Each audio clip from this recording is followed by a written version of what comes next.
And my family, they'll tell me they feel when I'm being agitated or when the pressures of leading a church is too much. And my wife will come to me, honey,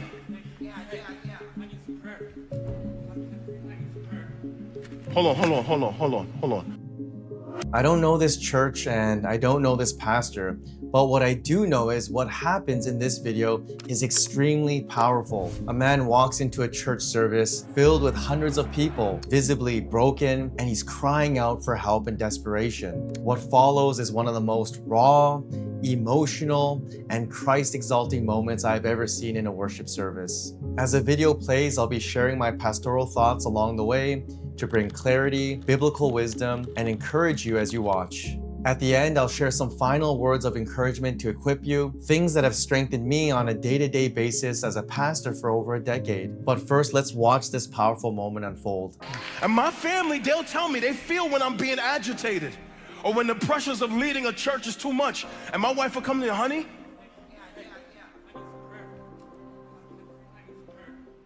hold on. Let him go. Just stand right here. Bro, you can't run up on us like that, bro. You get shot in here. Pray for you. Yes, Lord. Do you know the Lord? Yes, I do. Are you saved? Yes, I am. You belong to Christ. I do. You have a relationship with Christ. I do, yes. This man is in the middle of preaching a sermon in front of hundreds of people when this man suddenly interrupts this service, desperately pleading for prayer. If you listen closely around the 9-second mark, and you may have to turn up your volume, you can hear the desperation in his trembling voice. The pastor responds in grace by asking him 4 times, do you know the Lord? Are you saved? Do you belong to Christ? Do you have a relationship with Christ? Why? Because he is trying to discern the man's spiritual condition. If the man isn't saved, he needs to hear the gospel. But if he is saved, this is a matter of spiritual oppression, and the response will look different, and we'll see how that powerfully plays out next. What do you need prayer for? I need prayer for these evil thoughts and these Evil demons thoughts. that are No, attacking me. no. Okay. Get these demons Okay. away from me. Okay. Thank you, Lord. Okay. All right. Thank you. Okay. Hallelujah. Come on. Let him go. This is church. I rebuke you, Satan. Rebuke him. Go ahead. I rebuke you, Satan, in Yes, the name of Jesus Christ. Lord, your path for me is amazing. I rebuke you, Satan. Yes, Lord.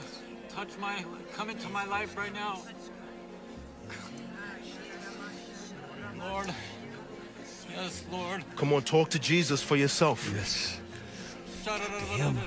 Lord. Yeah, it's Lord. okay.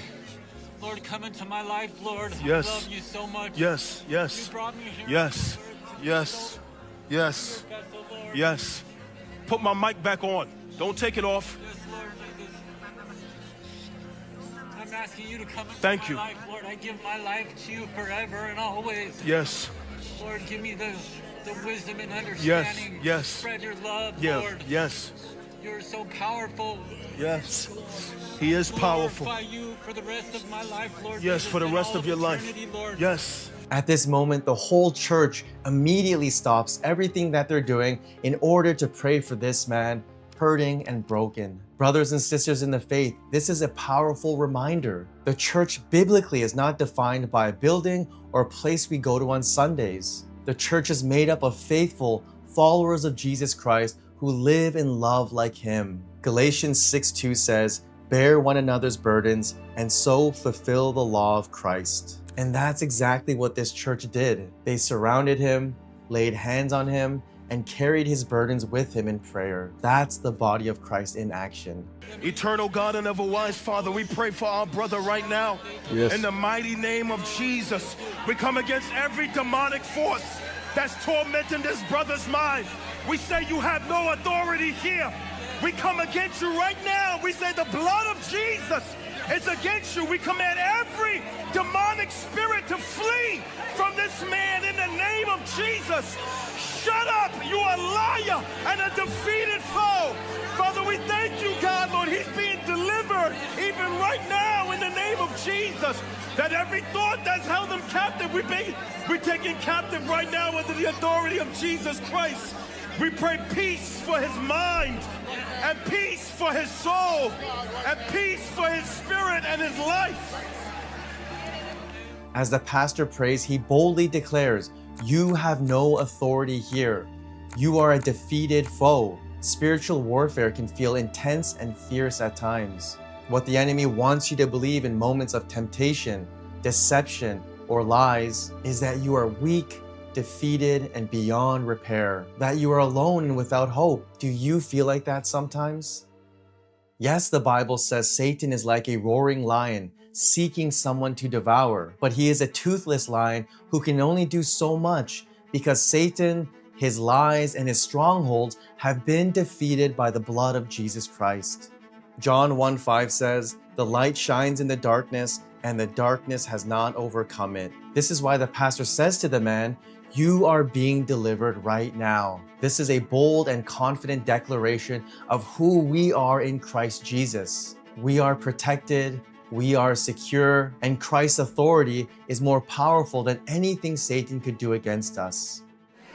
Peace, freedom. Jesus, we pray you would work in this brother's life. For you are great and mighty. We pray, God, your peace would come upon him. That peace that passeth all understanding. That there is no battle against the enemy in which Jesus is a loser. And we thank you, Lord, for freedom for this man. Break every demonic stronghold in this man's life. And we thank you, Lord, for peace in his life right now. As the pastor and church continue to pray, they repeatedly speak the word peace over this man. Peace is not just the absence of trouble, it is the deep, calming presence of God that breaks through fear, anxiety, and spiritual oppression. This peace that Jesus offers goes beyond anything our human minds can fully understand or explain. This peace doesn't depend on circumstances or feelings. It depends on Jesus Christ, our solid rock foundation. It is a deep, supernatural calm and security that remains even when everything around us feels chaotic or difficult. Paul reminds us of this truth in Philippians 4:7. "And the peace of God, which surpasses all understanding, will guard your hearts and your minds in Christ Jesus." When they declare peace over this man, they are calling on the power of Christ to bring rest to his troubled spirit and to drive out darkness. This peace is a sign of God's kingdom breaking into the man's life right now, and you can see it visibly on his face next. Worship. Come on. Worship. Come on. Worship. Somebody give Jesus praise. Come on. Come here.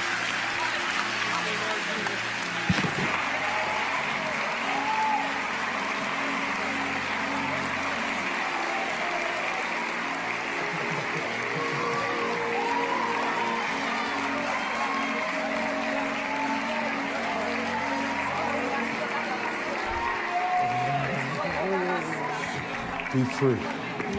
Be free and be at peace in Jesus' name. In Jesus' name I pray. Yes. Amen. Be at peace.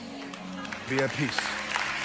At the end, in this very beautiful moment, they embrace each other. The man is crying tears of joy because he has been delivered and set free from whatever demonic oppression has been weighing him down. And I love that they just hold each other for a few seconds. No rush, no performance, just a real moment of freedom, healing, and brotherly love. That's what the church should look like when we walk in the power of the Holy Spirit and the compassion of Jesus Christ.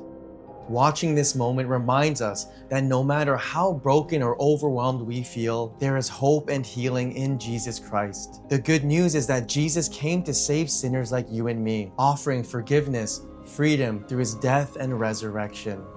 When we repent and trust in him, we are made right with God and given the Holy Spirit to stand firm in our faith. The church exists to carry one another's burdens with love and faithfulness. Spiritual battles may rage, but we stand firm, not in our own strength, but through the power and authority of Jesus Christ. And in the midst of the battle, God's unshakable peace can calm our hearts and restore our souls. As you go forward, hold on to this truth. You are deeply loved, never forgotten, and always empowered by Christ's authority to overcome. Let that encourage you today. If you're encouraged by this video, click the next video to see an unsaved man attack this street preacher and then be radically saved by the gospel. To Jesus alone be the glory. God bless.